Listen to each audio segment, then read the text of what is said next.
দেশে আমেরিকার শুল্ক আরোপ বাংলাদেশে পণ্যের আমদানির ক্ষেত্রে অস্বাভাবিক শুল্ক আরোপের পর এবার আমেরিকার পর ভারত থেকে বড় ধরনের দুঃসংবাদ এলো। ভারত বাংলাদেশের বিরুদ্ধে একটা বড় সিদ্ধান্ত নিয়েছে। সেই সিদ্ধান্ত বাংলাদেশের ব্যবসাকে বড় ধরনের বিপদে ফেলবে বলে মনে হচ্ছে।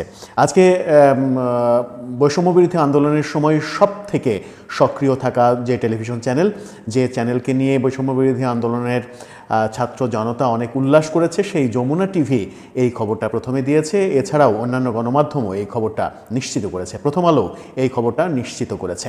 ভারত কি নিষেধাজ্ঞা দিল, কোন চুক্তি বাতিল করে দিল, সেই আলোচনাই করবে এই ভিডিওতে। ভারত এবার আমেরিকার পর বাংলাদেশের জন্য বড় ধরনের দুঃসংবাদ দিল।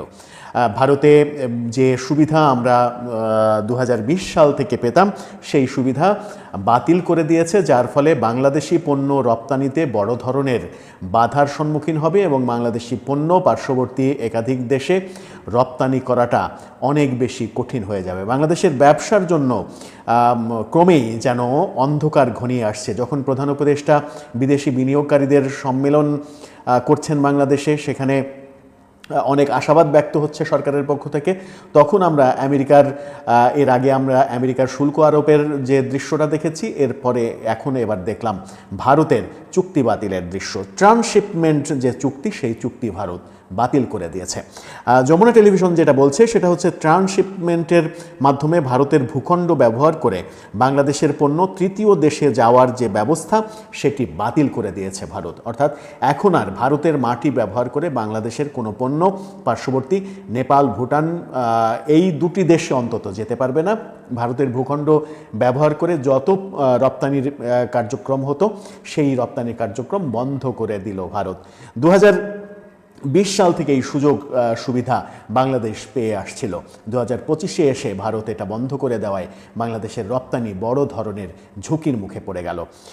মঙ্গলবার ভারতের central board of indirect taxes and customs এই সুবিধা বাতিল করে আদেশ জারি করেছে। 2020 সালের জুন মাস থেকে এই সুবিধা পেয়ে আসছিল বাংলাদেশ। ভারতের কেন্দ্রীয় পরোক্ষ কর ও শুল্ক বিভাগের বিজ্ঞপ্তিতে বলা হচ্ছে, 2020 সালের 29 জুনের জারি করা সার্কুলার বাতিলের সিদ্ধান্ত নেওয়া হয়েছে। সংশোধিত এই সিদ্ধান্ত তাৎক্ষণিকভাবে কার্যকর হবে। তবে আগের সার্কুলারের প্রক্রিয়া অনুযায়ী ইতিমধ্যে ভারতে যে সকল পণ্য, বাংলাদেশের যে সকল পণ্য ঢুকে গেছে, শুধুমাত্র সেগুলোকেই ভারত থেকে বের হয়ে যাওয়ার অনুমতি ভারত দেবে। এছাড়া নতুন করে কোনো পণ্য ভারতের মাটিতে ঢুকতে পারবে না এবং ভারতের মাটি ব্যবহার করে কোনো পণ্য আর বাংলাদেশ রপ্তানি করতে পারবে না। এর আগে আওয়ামী লীগ সরকারের জন্য একটা বড় সমালোচনা ছিল। আওয়ামী লীগ সরকার বাংলাদেশের মাটিকে ব্যবহার করে ভারতকে বিজনেস করতে দিচ্ছে, ভারতের এক রাজ্য থেকে আর এক রাজ্যে পণ্য পরিবহনের ক্ষেত্রে বাংলাদেশের মাটি ব্যবহার করার সুযোগ দিয়েছে। বাংলাদেশও যে ভারতের মাটি ব্যবহারের সুযোগ নিয়েছিল, সেই আলোচনাটা খুব একটা হয়নি। 2020 সালের 29 জুন থেকে আমরা সেই সুবিধা পাচ্ছিলাম।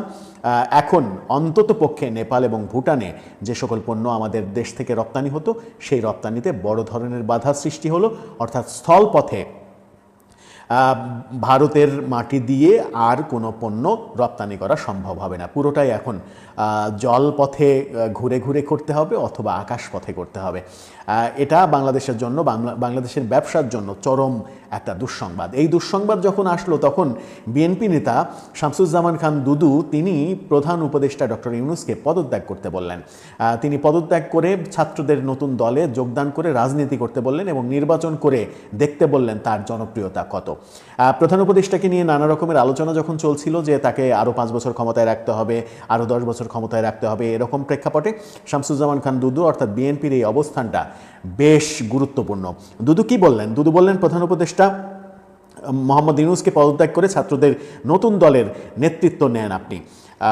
বুধবার আজকেই জাতীয় প্রেস ক্লাবে সংস্কার, জাতীয় নির্বাচন ও আগামীর বাংলাদেশ শীর্ষক আলোচনা সভায় এমন বক্তব্যই তিনি দিয়েছেন। দুদু বলেছেন, ডক্টর ইউনূস ছাত্রদের নিয়ে একটি রাজনৈতিক দল গঠন করেছে। অনেকে এর বিরোধিতা করেছে, আমি কিন্তু করিনি। ডক্টর ইউনূস সত্যের সপক্ষে থাকেন, সাহস দেখান।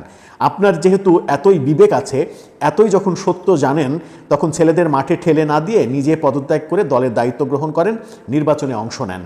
জনগণ ভোট দিলে বিএনপি আপনাকে সর্বপ্রথম অভিনন্দন জানাবে। এরপরে আরও তিনি বলেছেন, রাজনীতি করার জন্য তো আপনি একটা মামলাও খাননি। বিএনপির 50 লাখ কর্মীর বিরুদ্ধে মামলা হয়েছে, বেগম জিয়াকে চিকিৎসাধীন অবস্থায় জেল খাটতে হয়েছে। আমি দাবি করে বলতে পারি বিএনপি যে ধরনের চ্যালেঞ্জ গ্রহণ করতে পারে অন্য কোনো রাজনৈতিক দল তা পারে না। বিএনপিকে রাস্তায় নামার আগেই নির্বাচন দেন, নইলে বলবো হাসিনার দিকে তাকান।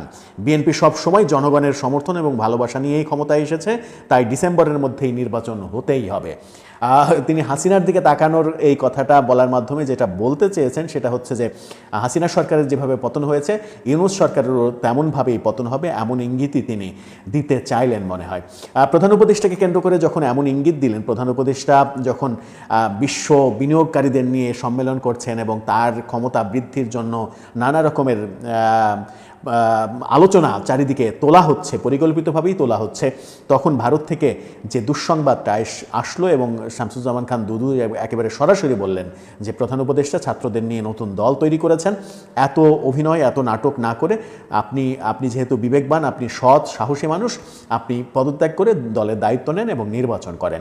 দর্শক, আপনার কি মনে হয় সব মিলিয়ে বাংলাদেশ আমরা কোন পথে যাচ্ছি? আপনার মতামত জানিয়ে লিখতে পারেন আমাদের কমেন্ট বক্সে।